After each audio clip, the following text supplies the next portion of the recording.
시험 문제 꼭 나오는 건데 하나 얘기 안 하는 게 있어서 이거 하고 넘어갈게요. HCl은 이온화돼서 이렇게 이온화되니까 산이잖아요. 그치? 근데 자기 몸속에, 화학식 속에 C2H5OH 그래서 특이하게 왠지 H도 있고 OH 있고 막 이렇게 들어있잖아. 얘를 물속에 녹인다? 이게 알코올이거든요. 알코올, 에탄올인데 우리 녹이면은 이온화가 될까 안 될까? 이온화가 안 돼요. 그럼 쟤는 그 산이야 염기야? 아무것도 아니죠. 아무것도 아닌 물질입니다. 화학식만 보고서 섣불리 판단하지 말아라. 또 뭐가 있냐면 C6H12의 O6 왠지 봤던 거죠. 이건 뭐야? 포도당이죠. 포도당도 이온화가 안 됩니다. 얘도 여기 H가 보이잖아 막 그지? 하지만 절대 이온화가 안 돼. 쌤이 정리해보니까 어떤 게 이온화가 안 되냐면 첫 번째 이온화가 안 되는 것 첫 번째 단 거 달달한 거 포도당, 설탕, 엿당 당당당 들어간 당 들어간 거 당 들어간 거 이런 것들은 다 이온화가 안 됩니다. 두 번째 취하는 거 다 먹는 거네요. 취하는 거 뭐 알코올 종류죠. 무슨 알코올 종류 뭐 에탄올 뭐 메탄올 그죠? 에탄올 메탄올 같은 이런 취하는 거죠. 알코올 종류도 다 이온화가 안 됩니다. 그래서 우리가 화학식은 모르더라도 아마 문제에서 포도당, 뭐 에탄올 이렇게 줄 거예요. 주면은 이제 그런 것들은 이온화 안 되니까 산도 염기도 아니야라고 써주면 될 것 같습니다. 자, 본격적으로 세 번째 얘기를 할게요. 바로 치시약과 치시약 얘기 먼저. 치시약. 쌤이 시험관에다가 어떤 이상한 액체를 녹여가지고 이상한 웃음을 지으면서 이거 산인지 염기인지 맞춰 이러는 거. 맞출 수 있는 방법은요. 먹어보면 되죠. 산이면 신맛이 날 거고요. 염기면 쓴맛이 날 거 아니에요.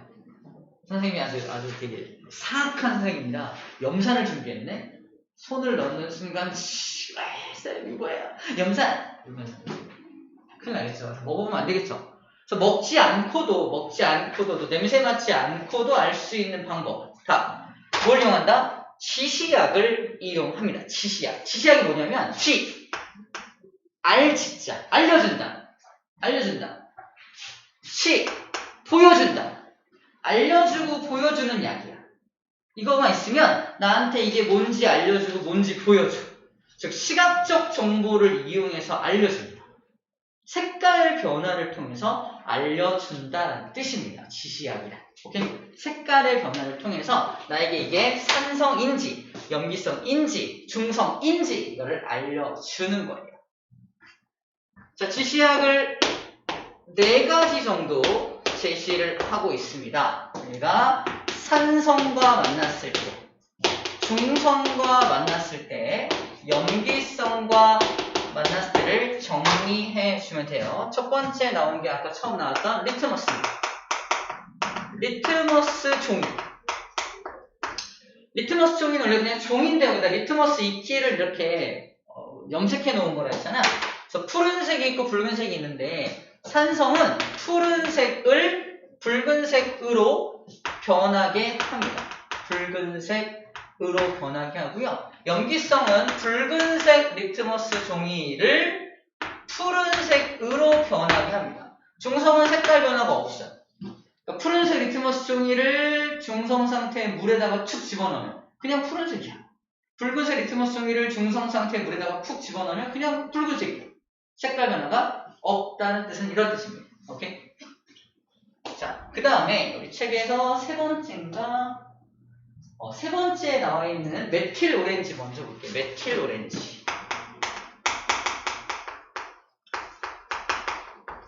메틸 오렌지도 산성과 만나면 붉은색으로 바뀝니다.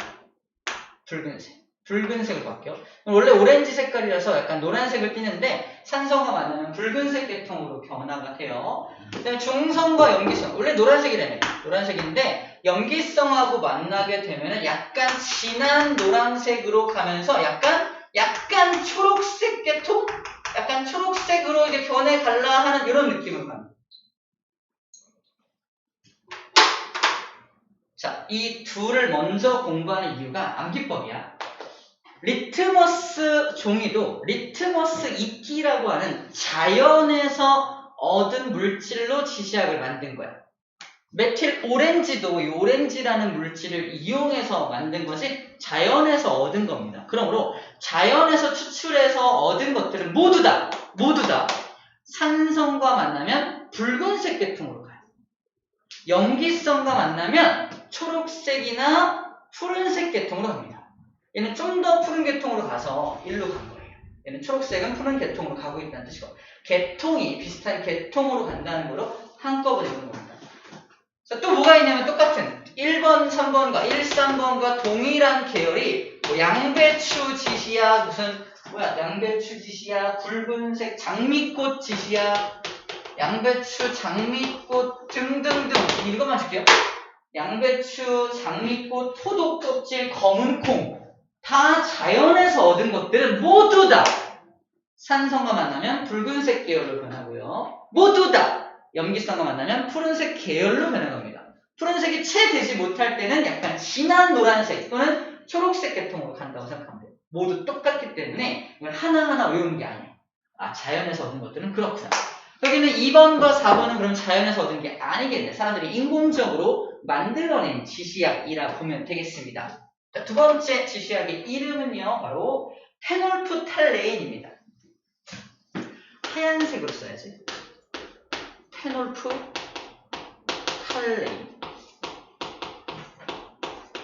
일단 결론부터 쓰면요, 페놀프탈레인은 원래 무색입니다.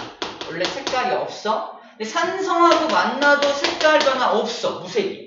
근데 얘가 염기성하고만 만나면 붉은색으로 변해. 와우. 완전 패턴 다 무너졌죠. 뭔 패턴이야, 그치?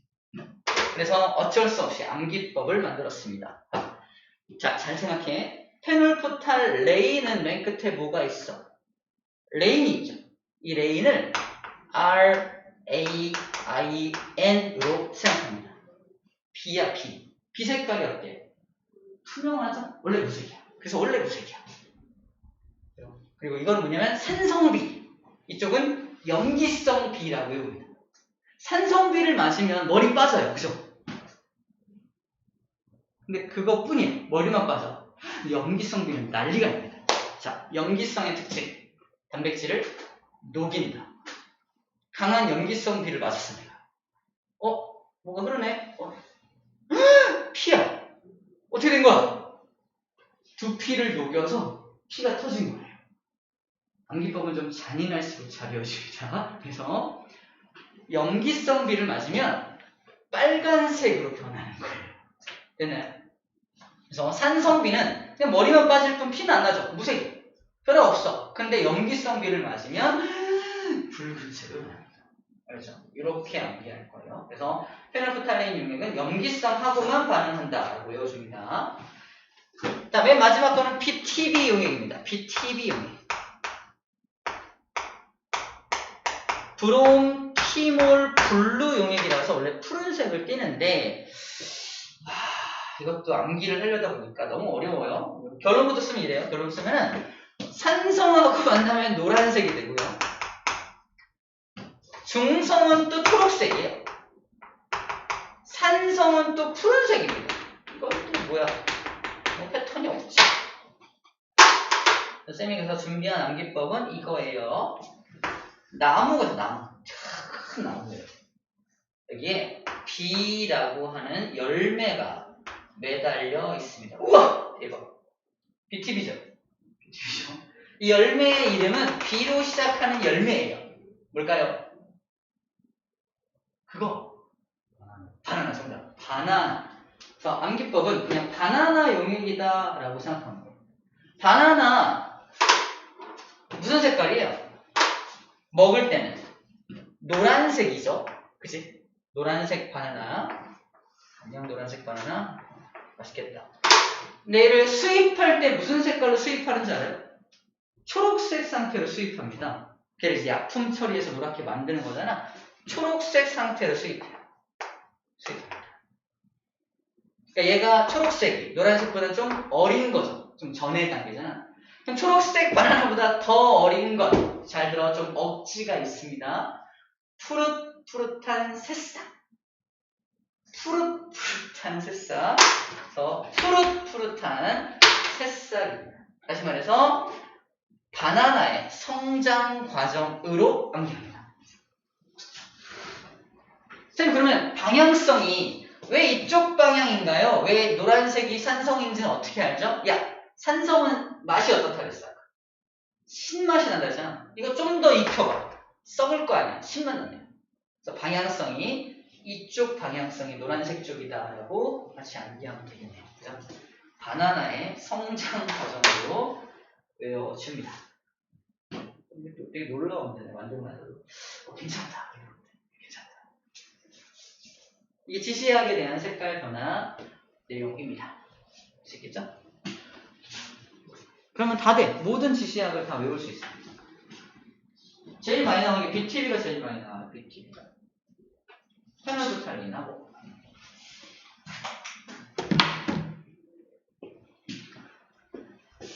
자, 이제 pH 얘기를 좀 할 텐데, pH.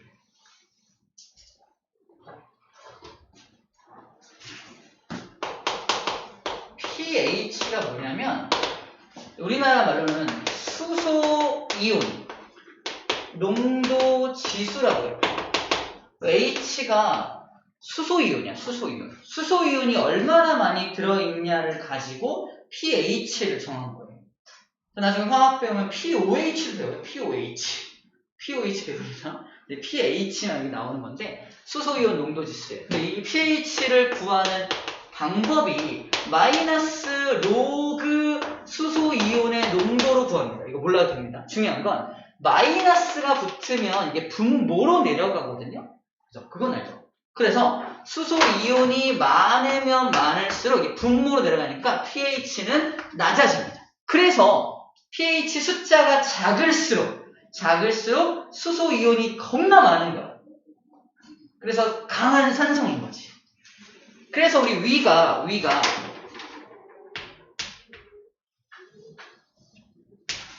스누피인데 이거? 위야? 윗속이 pH 2인 이유가 강한 산성인 이유가 수소 이온이 굉장히 많기 때문이라죠. 그래서 수소 이온의 농도 지수 pH가 낮다는 건 수소 이온이 굉장히 많이 들어있다는 뜻입니다. 강한 산성이라는 뜻이죠. 그래서 pH는 뭐부터 있다? 중성이 딱 7이야. 그래서 pH 1부터 pH 14까지 나누어져 있습니다. 시험 문제는 이런 거 안 나오겠지? 시험 문제 뭐가 나오냐면 위가 pH 2야. 그리고 pH 3인 곳이 있어. 자, 일단 A하고 B 중에 누가 더 pH가 낮아요? A죠. 그럼 누가 더 강한 산성이에요? A죠. A가 더 강한 산성이야. 그럼 수소 이온은 누가 더 많아요? 얘가 더 많겠죠. 몇 배 많냐면 10배 많습니다. pH 1 차이가 수소 이온의 농도 10배 차이예요. 그러면 시험 문제에 뭐가 나오냐면 pH 1과 pH 3은 수소 이온 농도가 몇 배 차이 날까? 10배에 또 10배니까 100배입니다. 100배의 농도 차를 보이게 되는 거예요. 20배 아닙니다. 20배 아니고 10배에 또 10배니까 총 100배의 수소 이온 농도 차이를 보이는 게 pH 2개 차이. pH 2개가 차이 나면은 수소 이온의 농도는 100배 정도가 차이 납니다.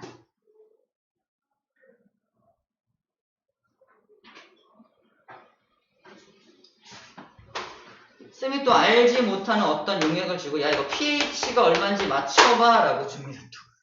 사악하죠? 어떻게 맞추죠, 저거를? 책에 나와 있어요. pH 측정기를 줍니다. 간단하네요, 선생님. pH 측정기. 전기 전도성을 이용하는 건데, pH 측정기가 있어요. 기계 장치가 있습니다. 두 번째는 맞는 pH 시험지. 그래서 종인데 얘를 틱 집어넣어서 색깔을 보면 pH 5네요. 다른 것도 없어요. 또 이거! 시험지, 똑같은 시험지야. 또 넣었다 빼면 이건 pH 8이네요. 대단한데?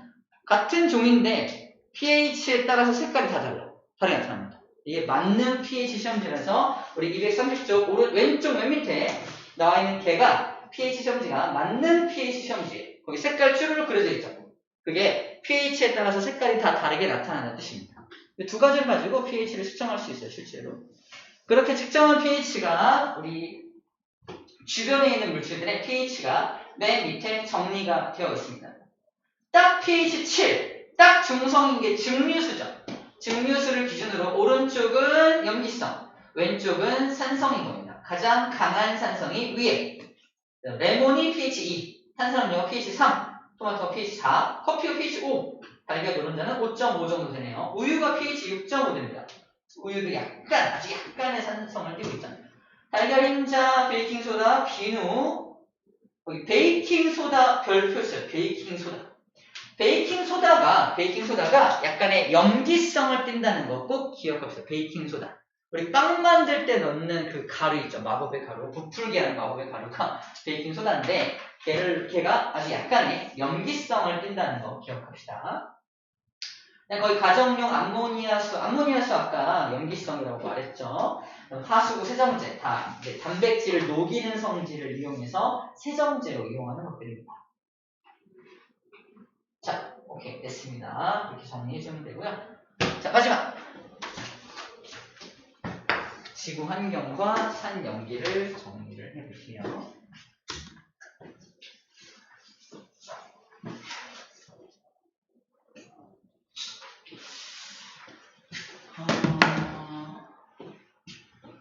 이거는 그냥 이야기를 잘 들으면 되는데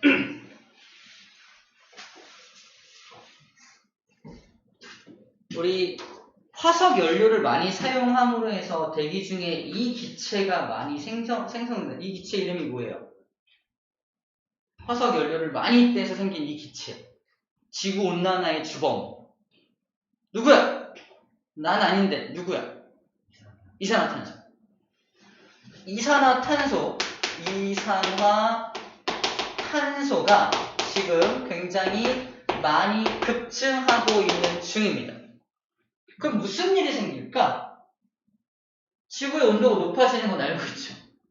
자, 지구의 온도만 높아지는 게 아니라 이제 부수적으로 또 어떤 일이 생기는지를 보는 건데 이산화탄소가 물속에 녹아 들어갑니다. 즉 바닷속에 얘가 녹아 들어가면 문제가 생깁니다. H2CO3라고 하는 탄산의 모습으로 변화가 되고요. 얘가 이온화돼서 H 플러스 2마리랑 CO3E-로 이온화됩니다. 물속에 녹아들어서. 다시 말해서 물속에 녹아들어가서 H 플러스 이온을 만들어낸다는 게 문제예요. 다시 대기 중 이산화탄소가 많이 생기면 물속에 녹아들어가서 산성을 만들어낸다는 겁니다. 그게 탄산음료였잖아. 우리 다시 말해서 바다를 탄산음료처럼 만들고 있는 거예요. 이런 맛있겠다. 이렇게 만들고 탄산음료. 그럼 이 산성 물질은 아까 뭘 녹인다 그랬어? 탄산, 칼슘 성분을 녹인다고 했었죠? 그래서 이거 반응해갖고 막 수소기체 막 발생하고 그랬잖아. 그치? 이거. 그럼 바닷속에 있는 탄산, 칼슘이 누가 있냐면 딱딱한 껍질을 가진 것들. 조개, 산호 이런 것들이 다 이 산성 때문에 다 죽어버립니다. 그럼 저 조개를 먹고 살던 수달, 저 조개를 먹고 살던 뭐 1차 소비자, 2차 소비자들이 연쇄적으로 다 죽어버리게 되겠죠. 다시 말해서 대기 중에 이산화탄소가 증가함에 따라서 해양 생태계가 무너진다라는 말을 하고 있는 겁니다. 이게 없어요. 이걸 먹고 사는 1차 소비자도 죽을 것이고요. 이걸 먹고 사는 2차 소비자도 죽겠네요. 이런 식으로 연쇄적으로 생태계가 무너지게 될 거라는 거죠. 단순히 그냥 지구 온난화로 지구의 온도가 뜨거워지는 것만이 문제가 아니란 얘기죠. 자, 이러한 추가적인 부수적인 문제점이 있다라는 얘기를 하고 있는 겁니다. 책 써있죠? 이산화탄소가 바닷물에 녹으면 해양을 산성화시킨다. 해양 생태계 전반적인 영향을 미칠 것이다 라는 말을 하고 있습니다. 오케이. 밑에 개념학의 문제 풀어볼게요. 물로 풀어봅시다.